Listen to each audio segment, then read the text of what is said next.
Okay, this has been a hard one. I know people are going to say, dude, what are you talking about? This is hard. This show is pretty good. And it was. But there's something that needs to be addressed. Now, I tried to film this earlier, and it's hard to try to describe what I'm trying to say here before I talk about what happened with the bloodline, the 4 matches. I'll give it to you like this. If you compare the new era of TKO Group Holdings, because this is not the Paul Levesque era. Who the fuck thinks it's Paul Levesque's era? It's not. This is TKO Group's Holdings era. This is Ari Emanuel's era, because we went from the era of Vince McMahon to the era of Ari Emanuel. That's who owns this company now. Remember, there's a huge conglomerate who controls WWE, UFC, Endeavor in this TKO Group Holdings. And this is what we got. There is no Paul Levesque era. There isn't.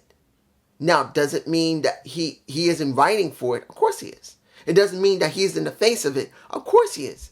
But as they say, the one who's in front is not truly the one who runs everything. Nobody wants to talk about Ari. Nobody wants to talk about the board of directors. A few people will talk about The Rock, but he's not the one that's really in charge. He can get fired at any time. The board of directors could get fired any time. Paul Levesque could get fired any time. And Nick Khan could get flat out fired. But Ari can't, because he owns it. But I am saying this because I want you to understand. What we got here is not much different from what we normally get from Vince. Just the writing is better. That's the truth. That's what the only difference between Paul Levesque under Ari Emanuel and Vince that Paul Levesque was under as well. It's still the same thing. It's just that one is allowing him to write more. That's it. So, let's go through these 4 matches very quickly. There's no reason to drag it out. I've only been probably do this more than 20 minutes. AJ versus LA Knight. Look, they wanted to make sure a face is what was with a heel. And right now, AJ is the heel. Let's make it clear. Does AJ look good as a heel? Yes. Does he sound great as a heel? Yes. Does he have a gripe? Yes. And that was the best person to use. Look, you got a thumb to the eye for a LA Knight to lose the damn match, which protects him, which is fine. LA is heavily protected right now and is heavily over. What I want to see, this is for me personally, I want to see LA Knight face to face with The Rock. Yeah. I want to see if you smell what The Rock is cooking facing LA Knight's yeah. I want to see them one like this, face to face, and even team up if it's possible. That's me. That's what I want to see. Because I do believe LA will get a great rub when it comes from The Rock. That's what I would like to see. But we know AJ won. And it's just, they needed a heel to go up against Cody. There's no way they're going to put a face against a face. Just not now. They just did that now with Bayley and Naomi. And I'll talk about them in a minute. But you get my point. Next, Fatal 4-Way for the Tag Team Championship. And they're the WWE Tag Team Championships, not the Undisputed Tag Team Champions, the WWE. Now, A-Town Down Under comes out with Nick, with Paul in the ring, and they decided to start messing with Paul. And Nick, to his credit, says, if you say something rude to that man again, you will pay the greatest wrath you ever seen from me. And he doesn't say it directly like that, but that's what it was. He's protecting Paul, which I like. It shows that he does have authority. He also does that with Paul Heyman, which I'll talk about later. But you can feel the attitude of a Nick. Nick Aldis, I know probably won't go in the ring much. He has a great position where he is, and he's great as a GM. But I do miss him going in the ring, so maybe one day he will go back into the ring, but he's doing very well. And I do believe he's recovering from his elbow surgery or his arm surgery. I don't know what type of surgery, but I know he had surgery on his arm. So we get this match. Street Profits, the New Catch Republic, AOP, and LDF. Legado del Fantasma. Now, the people I thought would either win would be either AOP or the New Catch Republic. Because if they're going to do something with the Final Testament, they need to get gold. They need something. And as the most dominant team there, I would expect either the New Catch Republic being the smallest team there that might win, or AOP. No. They went with the Street Profits. Now that kind of shows you what I was saying before when it comes to Karrion Kross. What is the point of the Final Testament? It doesn't matter. They're not a real faction anymore. They're a joke. Because you just let the Street Profits win. And to be honest, AOP should be doing something and should be meaning something. Now I know they're on NXT. I know. And I'm sure people would say, dude, then if you know that, why not just let the Street Profits win? AOP is not on NXT anymore. Well, if that was true, why are they here on SmackDown? AOP could have won it. Doesn't mean they had to win the match. The Street Profits could have screwed them over because of that match. But that would have helped them. It would have made something good for AOP. I'm talking about the long-term booking for AOP with Final Testament. Because as it stands, for them losing here doesn't give them anything. When they go back to NXT, it's just going to make them look worse. I'm sorry. Yes, you got Frazier and Axiom, who currently are the NXT Tag Champions. But I wanted something special for AOP, so when they go into it, they can actually say, well, AOP had their shot at the WWE Tag Championships, but now they got a chance here. And they could have had it at a signature pay-per-view as Backlash. I'm just saying. Now, Carlito with Santos Escobar. Let's make this clear. For me, if Carlito doesn't turn on LWO, this was a joke. This was a waste of time. But then it makes some sense what I'm thinking, because if you watch the match between Santos Escobar and Carlito, tell me, did Carlito looked strange? It wasn't just that his style wasn't that great. I've seen Carlito wrestle. What he did in that ring was crap. What is going on with Carlito? I don't know.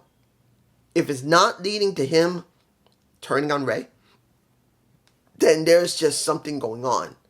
Because if he does not turn on Rey Mysterio and the LWO, and he must turn on them, what we just saw in this ring, when we saw that match, that was not a great match. It was not. When you see Carlito, the way he was working in that ring, he almost didn't give a fuck. Or he's sick. That has to be part of the style. That what he's doing. If he does not literally turn on LWO and Rey, if he does not do it, and he just stays as he is, literally, there is something going on. That it looks like he doesn't care anymore. Legitimately. He didn't even take off his shirt, which he normally does. And the way he was wrestling was just crap. I've seen Carlito wrestle. That was not Carlito wrestling.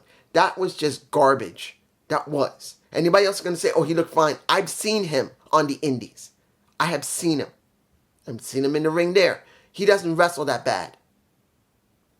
He couldn't even do a Lou Fez press. He was trying to do one, and he was so stiff, like he couldn't even move. Now, either he's physically sick, or literally he doesn't give a fuck anymore because he knows he's not being treated well, and this is what you get. So this must be part of the story where he's getting frustrated and he doesn't give a damn. And he's just going to wrestle anyway until he turns, so he better. Last but not least, Naomi versus Bayley for the Women's Championship. Now we had Damage Control up in the Raptors, and then we had Bianca as well as Jade Cargill mess with them because they want those women's titles. Like I said, Bianca and Jade are going to go after the women's titles. The two biggest and baddest women in WWE are going after the damn titles, just like I said they would. Because pretty much they don't think that Jade is ready to do it on her own yet. So they're teaming her up with somebody. I thought it was just going to be a new Team Bad thing, which it could still be. Naomi could still work with Bianca and Jade and form the new Team Bad, even if they're not called that. But it looks like Bianca and Jade are going after the Kabuki Warriors. The match they both had, Bayley and Naomi, was very good. A lot of the stuff that Naomi Trin, the true Trinity, was doing on TNA, she started doing here. And she looked like she was having fun. Which, let's make this clear. One of the things that I could see when she was in Impact, when it transitioned to TNA, she was enjoying what she was doing in the ring. Now, she was doing a lot of moves that she normally does in TNA. She's been incorporating her new style, which is fine, which I'm glad to see. But the big question is, are they really going to push her? Are they going to do something with Trinity? Are they going to do something? I'm calling her Trinity from now on. Are they going to really do something with Trinity? Are they?